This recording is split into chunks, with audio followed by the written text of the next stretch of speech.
BBC ने अभी क्यों बनाया ये अभी बना के जनवरी में क्यों? इनकी ये थ्योरी है और मैं इनसे बिल्कुल 100% अग्री करता हूं लॉर्ड रमी रंगर से। इन्होंने ये बोला है कि क्योंकि G20 भारत जो है, क्योंकि G20 को हेड कर रहा है इस वक्त, इसीलिए भारत के ऊपर कीचड़ उठा लो, उसके प्रधानमंत्री के ऊपर कीचड़ उठा लो। प्राइम मिनिस्टर मोदी का एक पुराना वीडियो वायरल, वो उस पुराने वीडियो में क्या है? उस पुराने वीडियो में ये प्राइम मिनिस्टर मोदी बीबीसी के रिपोर्टर को बता रहे हैं कि हमें ह्यूमन राइट्स मत सिखाइए। ऐसे कौन से 12 शर्लक होम्स उन्होंने रख लिए कि वो ना जाके वो चीजें ढूंढ पाए जो हम 22 साल में न ढूंढ पाए, जो हमारे हजारों लाखों लोग लग गए, पूरी कांग्रेस की जोर लग गई, उन्हें नहीं मिला, वो भी हार गए, इन्हें ऐसी चीजें मिल गई। ये चीज़ सा प्रोपेगेंडा है। इसका टाइमिंग अगर होता तो जब ये बात हो रही थी तब रिलीज करते, तब की बात करते। अब उन्हें पता है मसला खत्म हो गया, सेटल हो गया, इसको इंटरनेशनल अरीना पे जिंदा करने की कोशिश है। जय हिंद दोस्तों, पाकिस्तान ब्रेकिंग न्यूज चैनल में आप सभी का हार्दिक स्वागत। ऐसा लग रहा है कि बीबीसी और ब्रिटेन भारत की सक्सेस पचा नहीं पा रहा है और यही कारण है कि बीबीसी ने प्राइम मिनिस्टर नरेंद्र मोदी के खिलाफ प्रोपेगेंडा करना शुरू कर दिया है। उन्होंने गुजरात राइट्स के ऊपर एक डॉक्यूमेंट्री बनाई और उस डॉक्यूमेंट्री को पूरे ब्रिटेन में चलाया और उसमें ये दिखाया कि प्राइम मिनिस्टर नरेंद्र मोदी ही थे जिनके कारण गुजरात में ये राइट्स हुए। पर ये बीबीसी प्रोपेगेंडा भारत के खिलाफ इसलिए कर रहा है कि वो देख नहीं पा रहा है कि भारत दुगनी रफ्तार से आज पूरी दुनिया में उन्नति कर रहा है और भारत के पास सभी बड़ी समिट्स का प्रेसिडेंसी भी है। अगर बीबीसी को इतना ही प्रॉब्लम था गुजरात राइट से, तो उन्होंने इस राइट्स के ऊपर डॉक्यूमेंट्री तब क्यों नहीं बनाई जब ये राइट्स गुजरात में हुए थे। ऐसे लग रहा है कि बीबीसी और पूरा ब्रिटेन भारत की सक्सेस हजम नहीं कर पा रहा है और यही कारण है कि आज ब्रिटेन डूबते जा रहा है। पर बीबीसी और ब्रिटेन ने भारत को ह्यूमन राइट्स के ऊपर लेक्चर देना तो सोचना ही नहीं चाहिए था, क्योंकि ये वही ब्रिटेन है जिन्होंने पूरी दुनिया में से आधी दुनिया को अपने कब्जे में लेकर उनको लूटा और उनको मार दिया। और ये है कि आज भारत को इसके ऊपर लेक्चर दे रहे हैं। ऐसे ही वीडियो को अंतिम तक देखते रहिए, लाइक कीजिए, शेयर कीजिए और सब्सक्राइब कीजिए हमारे चैनल को और बेल आइकन दबाना बिल्कुल भी ना भूले। और आपकी जो भी राय हो उसे कमेंट बॉक्स में जरूर दे।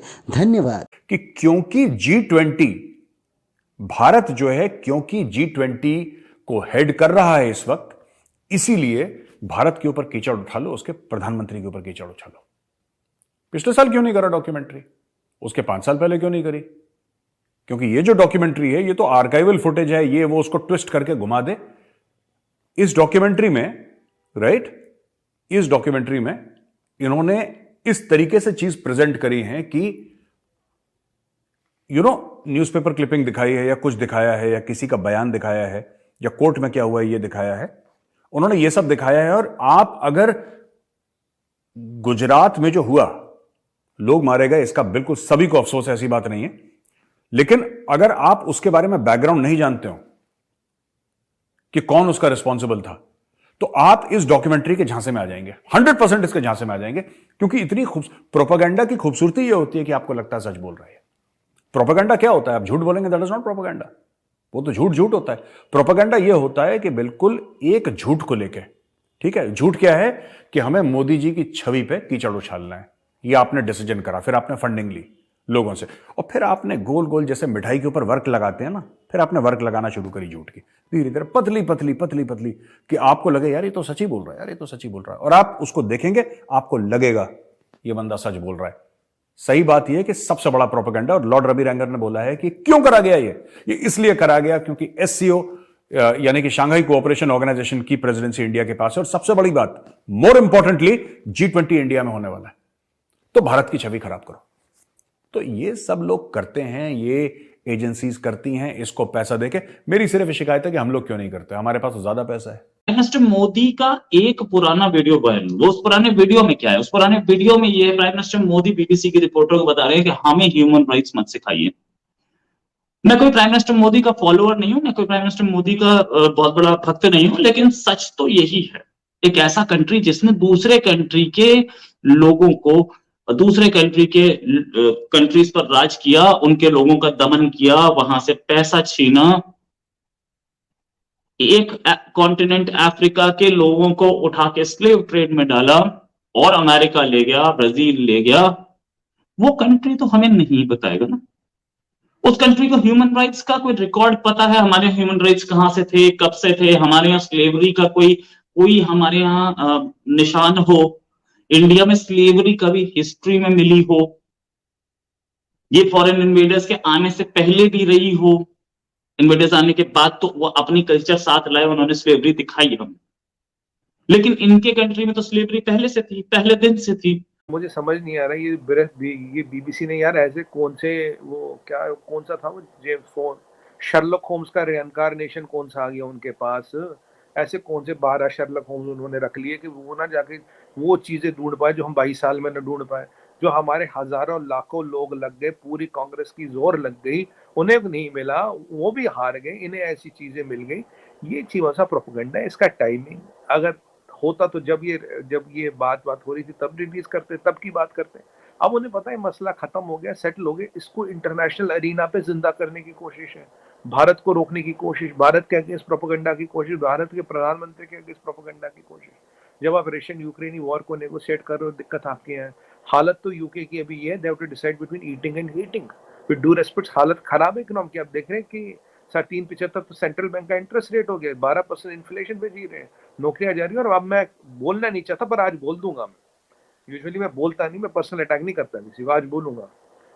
ये जो बीबीसी वाले रिपोर्ट निकाले ना, अभी एक मैंने रिपोर्ट पढ़ी थी, सुनने में आया मेरे, एक रिपोर्ट है यूके में ही आई थी, कि उसमें लिखा था, and it is the tip of the iceberg, सुनिएगा, it's the tip of the iceberg. There are around 220,000 ladies who had to sleep with their landlord because they could not pay the rent.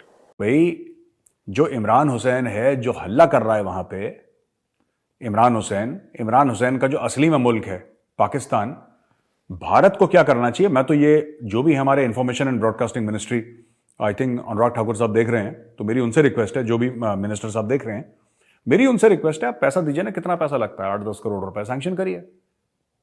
15, 20, 25 crore पैसे की आपके पास कमी नहीं है, sanction करिए। बांग्लादेश के साथ टाई अप करिए और एक जबरदस्त डॉक्यूमेंट्री बनाइए, जबरदस्त डॉक्यूमेंट्री।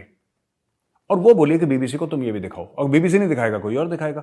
ये डॉक्यूमेंट्री आप यूट्यूब पर भी डालिए, आप नेटफ्लिक्स पर भी डालिए, और इसमें होमदूर कमीशन रिपोर्ट आप इसको कोट करिए, होमदूर कमीशन रिपोर्ट को, और आप बोलिए कि 1971 में जो 3 मिलियन यानी कि 30 लाख बंगालियों का कत्ल करा था, राइट, 10 लाख बंगाली औरतों का रेप करा था, उनकी टेस्टिमनीज